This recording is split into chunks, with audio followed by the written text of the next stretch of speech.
तो आज की हमारी स्टोरी है things change just keep your faith on.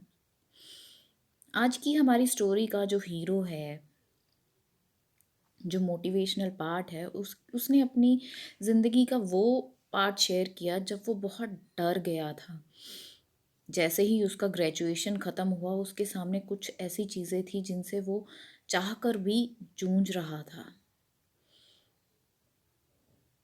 बच्चे खुश होते हैं कि हमारा ग्रेजुएशन का पीरियड ख़त्म हो गया, फाइनली वी आर डन, और अब हमें ज़िंदगी में ये करना है और वो करना है। लेकिन इसको पता था कि जैसे ही ग्रेजुएशन मेरी ख़त्म हो जाएगी, मेरे पास शायद इतने पैसे भी नहीं होंगे कि मैं अपने कमरे का रेंट दे सकूं, और एक घर जैसी फीलिंग के लिए मेरे पास कुछ नहीं रहेगा।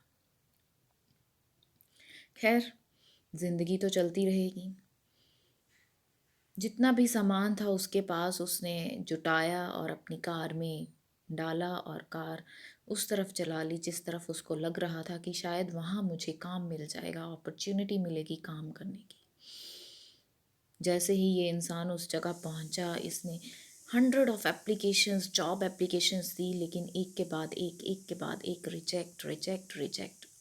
जो काम इसको लगता था कि शायद एक महीने में हो जाएगा, वो हफ्तों से महीने और महीनों से साल में बदल गया।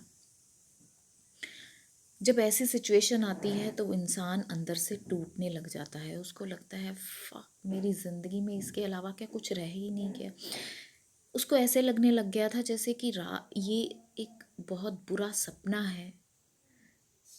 जब सोता है तो लगता है एक बुरा सा ड्रीम आएगा, और जब उठता है तो लगता है कि ऐसे यही बुरा ड्रीम मुझे जीना है। बहुत सारी नौकरियां ट्राई करने के बाद, बहुत सारी मेहनत करने के बाद भी कुछ हासिल नहीं हो पा रहा था।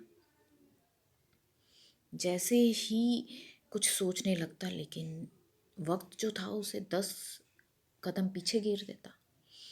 खैर, इस हीरो ने हार नहीं मानी, लेकिन कहीं ना कहीं दिल टूटने लग गया था, सब्र टूटने लग गया था, छूटने लग गया था। और अपने दिमाग का बैलेंस करने के लिए इसने अपने इमोशंस को पेपर पे लिखना शुरू कर दिया।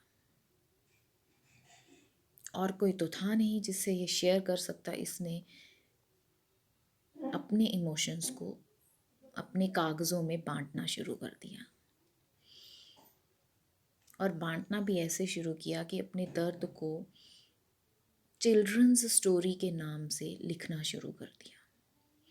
और जो पहली स्टोरी उन्होंने लिखी वो था बियॉन्ड द रिवर,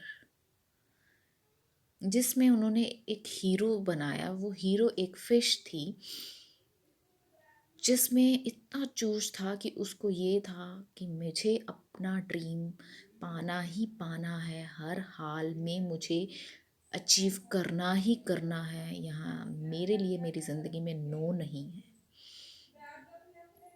खैर, उन्होंने लिखना शुरू किया। करते करते एक दिन ऐसा आया कि एक पब्लिशिंग कंपनी ने उन्हें कांटेक्ट किया। वो इंसान जिसके पास वो क्वालिफ़िकेशन भी नहीं है, बुक लिखने की कोई कांटेक्ट नहीं है पब्लिशिंग कंपनीज़ का, उस इंसान को एक पब्लिशिंग कंपनी का ऑर्डर मिला फॉर द फर्स्ट बुक। और बस ज़िंदगी चल पड़ी। ऐसे ही सेकंड और फिर थर्ड, बड़ी बड़ी कंपनीज़ उनका इंटरव्यू लेने के लिए बेचैन हो रही थी।